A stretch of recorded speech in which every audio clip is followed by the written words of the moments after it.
Good morning, everyone. Welcome to the official YouTube channel of Officers are 24/7. So, first of all, let me know how are you all.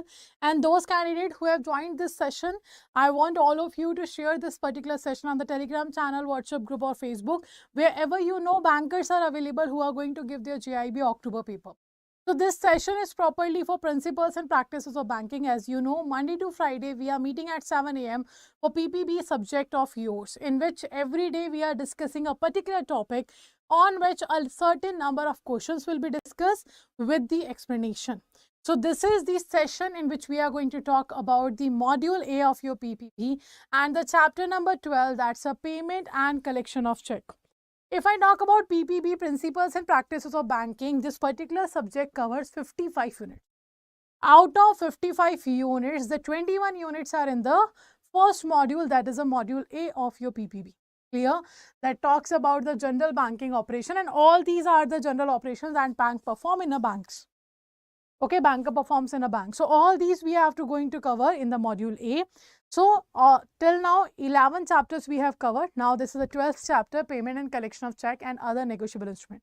So what we are going to do in this particular session, we are going to discuss the certain number of questions based on this particular chapter with the explanation. Okay, in the end of the session I will be asking you how many answers you have given correct. So first of all, let's start the session.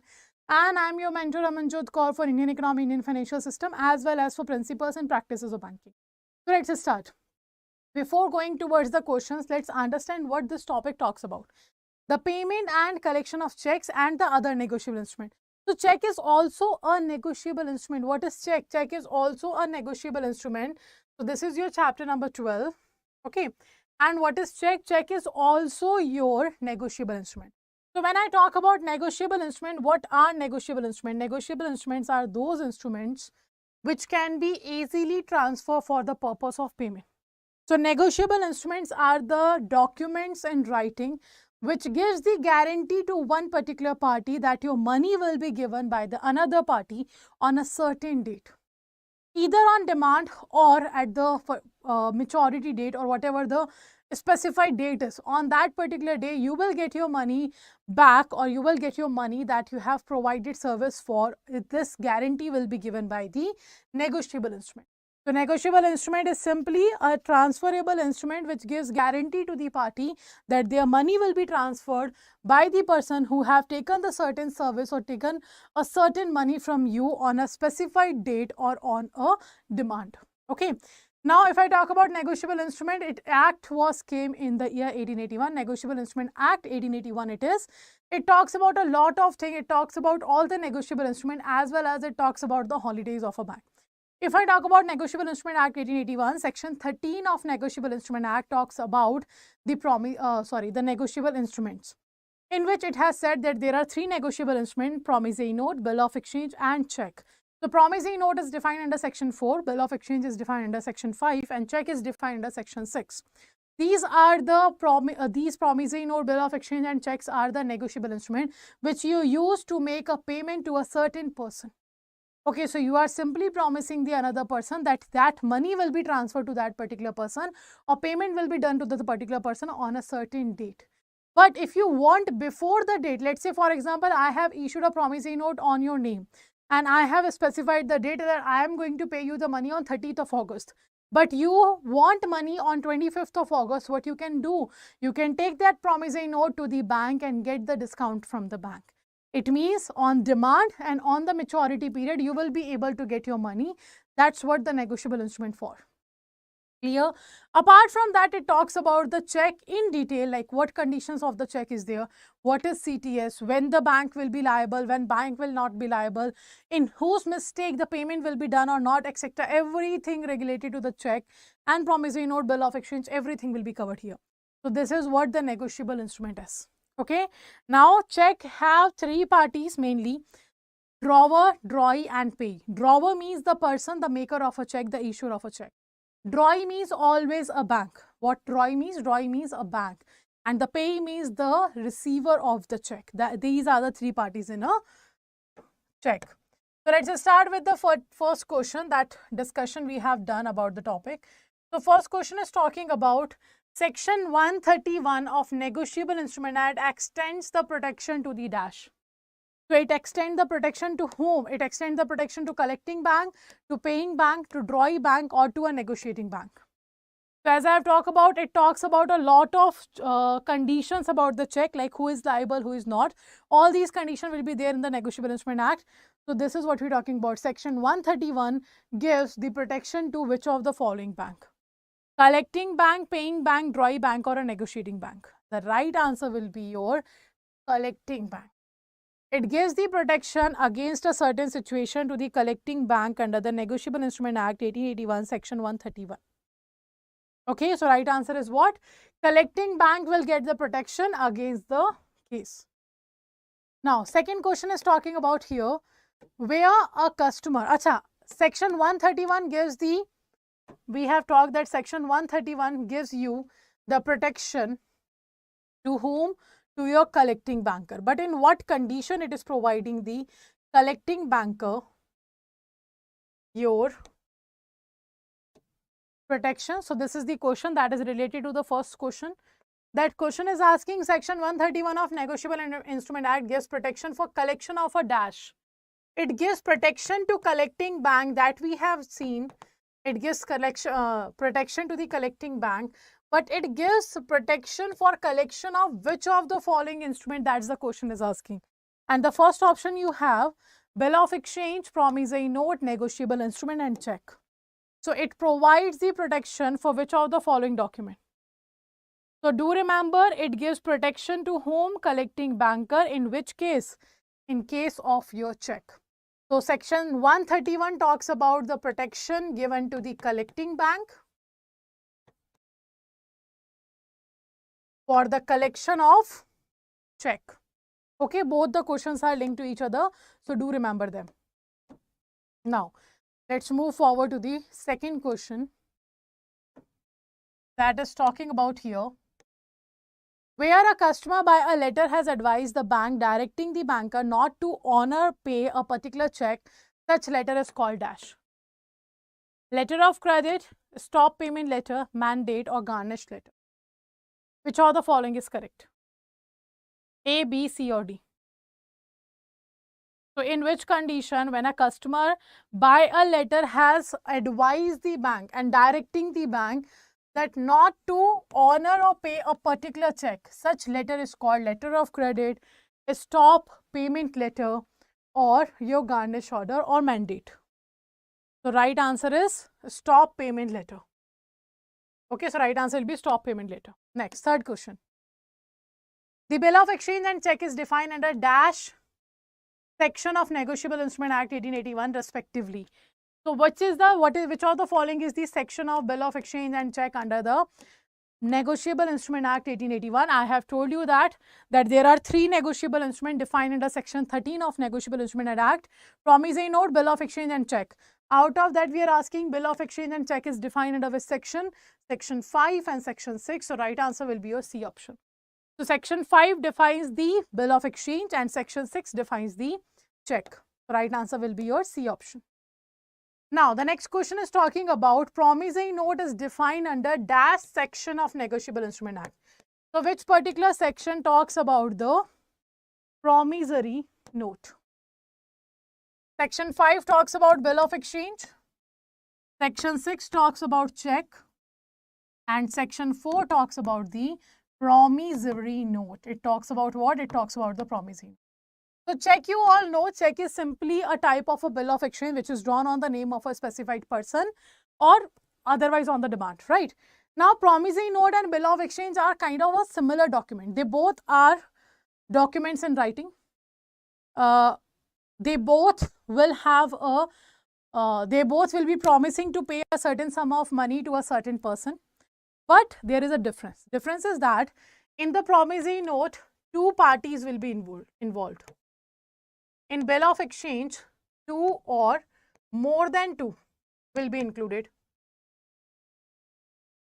The next difference is that in the promissory note, there is an unconditional undertaking. Unconditional undertaking. And in case of bill of exchange, there is unconditional.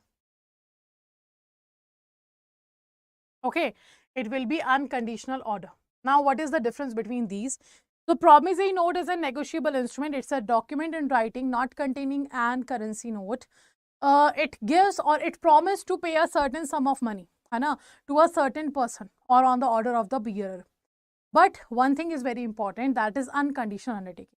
So, promissory note is a document in writing which contains an unconditional undertaking to pay a certain sum of money to a certain person or on the order of the bearer. Now, what does this unconditional undertaking means? It means no matter what, if you have promised you are going to make payment on 13th of August, you have to make it possible. You can't add any such kind of condition that I will be making your payment, I will be transferring you money, I will be giving you your payment on 30th of August if and only if my money will be approved by the bank, my loan will be approved by the bank, or my further trade payment has been received to me. Then only I will be paying you money on the 30th of August. No such kind of condition you can add. You can't say that I will be paying you money on 30th of August if on that particular date it was raining. So, no such kind of conditions are allowed to make in the promissory note. If you have promised you are going to pay on the 30th of August, that you are taking undertaking that I am responsible, no matter what, I will be paying your money on the 30th of August. This is the unconditional undertaking. Two parties will be there. Now, what means unconditional order? It means you are ordering your bank that no matter what, on 30th of August, you have to make this payment to this particular customer. This is known as unconditional order. So, in bill of exchange, you are giving order to your financial institution, and in case of promissory note, you are taking undertaking by yourself. This is the only two differences between promissory note and bill of exchange. Okay. Now, next. So, right answer is A. Next, forged check is all an valid, invalid, dead or stale check.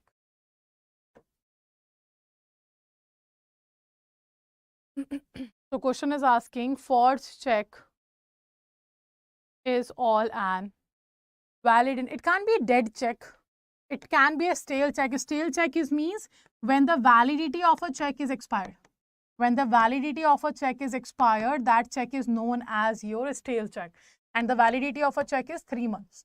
If this validity expired, then the check will be stale check. So, it can't be the right, it is the invalid. So, forged check is all an invalid check. Right answer will be B.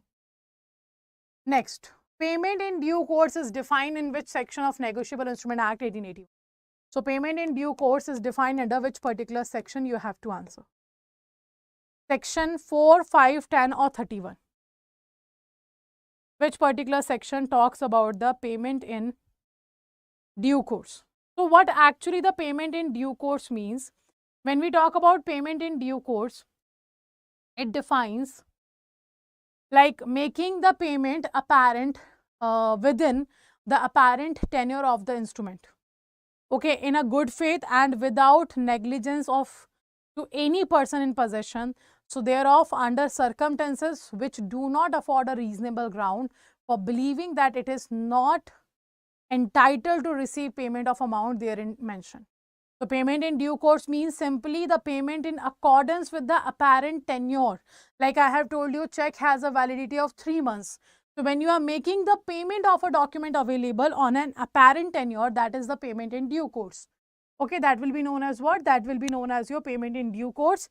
It cannot be defined under 4 or 5 because we have said promissory note and bill of exchange is there. It can be C or D only. So, right answer is C. In the section 10, it talks about the payment in due course. Okay. Now, next question. A check favoring Mr. Rajkumar or order is stolen. The thief endorsed the check as a Rajkumar in his favor. The check is presented in clearing and paid by the drawing bank. The true owner later on sent legal notice to the bank. What is the liability of the bank? In this case, this is a kind of case study. Hai? What will be the liability of a bank?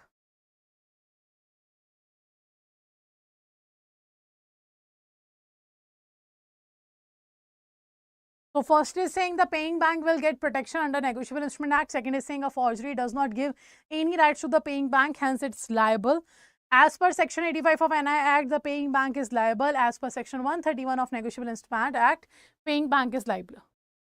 So we are saying the check favoring Mr. Rajkumar or order is stolen. And the thief endorsed the check. Thief have done what? Endorsement. He transferred check as Rajkumar in his favor. It means he have done the forged signature of the Rajkumar. No? That's why he was able to endorse the check. So check is presented in clearing and it was paid by the JAIIB bank. The bank has made the payment to Mr. person who has taken the check, who was the thief. So in that situation, the bank will be liable or not? In this situation, the paying bank will get protection under the NI Act. The bank will get protection under the NI Act because it was stolen and then it was endorsed. So right answer will be A. Now, banks slip prima facie evidence of certain facts as per dash section of NI Act 81. And we have a section number 145, 146, 147, 148. So under which section we are talking about this? So banks slip prima facie evidence of certain facts as per your dash section of Negotiable Instrument Act. First of all, it means what? It means the evidence of complaint may be given on affidavit and that is subject to all just exceptions be read in evidence in case of any inquiry. So, or the trial if happens, or other proceedings if happens. So, the court shall on production of the bank slip or memo with the official mark that denoting that the check has been dishonored or presume the fact of dishonor of such check unless it is disproved. So, that will means the bank slip prima facie evidence of certain facts and it is defined under the section 146 of Negotiable Instrument Act 1881. So, the right answer will be your B option. Next, crossing of a check is defined in which section of Negotiable Instrument Act 1881? So, crossing of check will be of 3 types. Okay, the crossing of check will be of 3 types. So, the sections are there 123, 124, 125, both A and B. Which of the following is correct? If I talk about the crossing, there are 3 types of crossing. We have a general crossing, okay, in which you will find this is your check. On the left side top 2 parallel lines will be there. Then we have account pay crossing. In the 2 parallel lines left top it will be written account pay. And the third special crossing at the left side of the top of the check 2 parallel lines will be there. It will be written account pay and the name of a particular bank. These 3 types of crossing will be there: general crossing, account pay crossing, special crossing. Okay, so it is defined under which particular section? It is defined under both section A and B. It means 123 and 124. So section 123, 124 deals with 2 types of crossing, that is general crossing and special crossing. Okay, 123, 124 talks about the general crossing and the special crossing. The right answer is D, both. Next, section 131 of Negotiable Instrument Act gives protection for collection of which of the following? We have discussed this. For the check, it gives protection for the collection of check. To whom? To the collecting banker. To the collecting banker, it will provide you the protection. So this is what we have discussed about the payment and collection of check and the other Negotiable Instrument Act chapter. But that's very obvious not sufficient because the syllabus is very vast. So to have an in-depth study, to know the topic in very much detail in comprehensive way,